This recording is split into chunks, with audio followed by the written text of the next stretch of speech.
We have some questions that we had asked some City Weekly readers if they had any questions for you. So we got some responses on Facebook and Twitter and all sorts of things. We could be here all day, actually, but I'll keep it short. But so Virginia asks, how do you manage to keep a handle on the quality of the many, many, many restaurants that now bear your name? I mean, it's a challenging question for sure. I mean, all the people who are with me, I mean, we have about 30 restaurants around the world, 8 in New York. So all the recipes are developed in New York. And we have so many sous chefs, pushing every year. I mean, there's so many talent in this country. So every year we have a lot of sous chefs pushing to be chefs. So after them spending 5 years with me, training them, 5-6 years, I don't want to lose them to another chef. So we're opening new restaurants. And those guys, they can't get away. They can get away. Those guys, not everybody wants to open his own restaurant. So they become leaders in one of our satellite kitchen. Our recipes are very precise. They have the guidelines of where to buy the product, and like you say, locally, and etc. etc. So we have a strict guideline. Of course, they can mess it up, but we try not to. I mean, we try to. It's a challenge, but it's about product, people, and that's all it comes down to. On pleasing the customer. Absolutely. For me, the most important is pleasing people who come to eat. Otherwise, you don't have a business. Jimmy has a very interesting question. He wants to know, was there a single moment that changed your perspective about preparing food? A particular dish, single ingredient, technique, anything like that? I would say a voila moment? Yeah, I mean, I was always passionate from a very young age about food. When I was, my mother was a great cook, my grandmother was a great cook, and I was always spending a lot of time in the kitchen at home.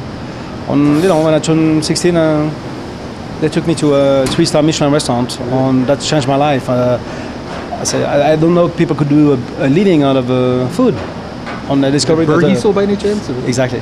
No, actually it was l'Auberge de Lille. Burgisel was after, but it was l'Auberge de Lille, the Eberlin brothers in Alsace. I had no idea people could do a business out of food. For me, food was like something you eat 3 times a day, but you can do a business out of it. And so I did an apprenticeship. So 7 years in France, Paul Bocuse, Louis Houtier, Paul Eberlin, so 3 Michelin stars. And my big moment was when I arrived in Asia. My first food out of the plane in Bangkok changed my life completely. I said, here you go, I know exactly what I'm going to do. I'm going to use my classical, my background, my Alsatian background, and mix it with Asian food. And that was, I think for me, cooking on chefs, cooking is very personal. On every chef, they have different style, and I think every chef has a different cooking is personal. So for me, my voyage in Asia changed my life, and that was the big click for me. That's why I'm today. It's obviously worked out well for you. We have one more question from a City Weekly reader, and that's Angela wants to know if you have any stories of being severely under pressure in the kitchen, like during a special event. I should think she's looking for a disaster story. There's always a disaster happen. I mean, my biggest disaster is the most famous disaster because it was my molten chocolate cake. Yeah. So it was at Lafayette when I was at the Drake Hotel in New York. And what happened is I did a party for 500 people. It was a wedding. I was doing at the time a chocolate cupcake on the menu for desserts. Mm-hmm. And they wanted it for 500 people. So we did 500 individual cupcakes, and we served it undercooked. Oh, really? Because when you put 500 cakes in the oven, the temperature drops, and it was a disaster. Oh. So I sent the cakes out. They looked good. We unmolded all of them. They were warm, beautiful.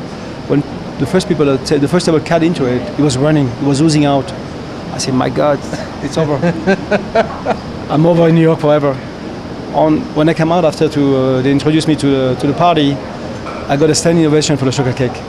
So the molten chocolate cake was actually an accident? It was an accident. That's amazing. In 1978.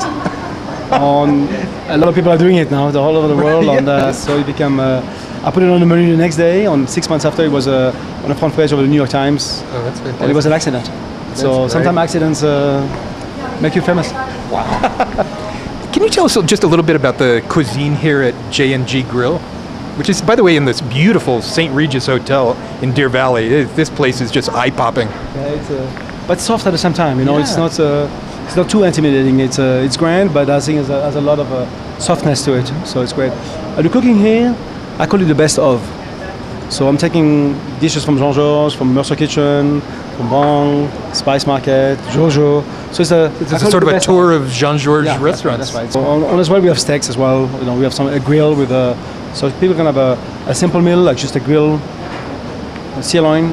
They can have a roasted chicken for two, or something sophisticated like a tasting menu on something a little more elaborate. So we try to put something on the menu for everybody, but I call it the best of what we do in New York. That's great. So I just have one last thing to ask you, and that's, you know, I used to live in New York, and unfortunately I left New York just about the time that you were starting to open restaurants. I left in 92, and 91 I think it was, you opened up Jojo. That's right. Could you ever have imagined when you opened your first restaurant at Jojo that you'd someday have 30 restaurants with your name on it and, you know, thousands of employees? No, never, never. I mean, when I opened Jojo, my dream, when I came in New York in 80s, after 5 years working in a hotel at Lafayette, in a direct hotel, my dream was to open one restaurant. And then when I find Jojo, I say, okay, I'm going to spend the rest of my life in this little restaurant. And after 1 year, I was like, maybe not. Maybe not. Then I opened Vong, because I had too many ideas, you know. I've always have a lot of ideas for my travel. Then I did Vong, which is like French Thai. And then it never stopped since, you know. So, you know, people, and I think that's the opportunity you have in America. People, you know, the more you do, the more they want. So it's a fantastic country. Well, I'm looking forward to eating at J&G Grill, and come on up to the St. Regis in Deer Valley, come up to J&G Grill, and you might just see Jean-Georges on the slopes or back there firing your pizza. Thank you very much. Thank you. It's going to be the best job, you know. Half kitchen, half skiing. That's right. Thanks for your time. Thank you so much.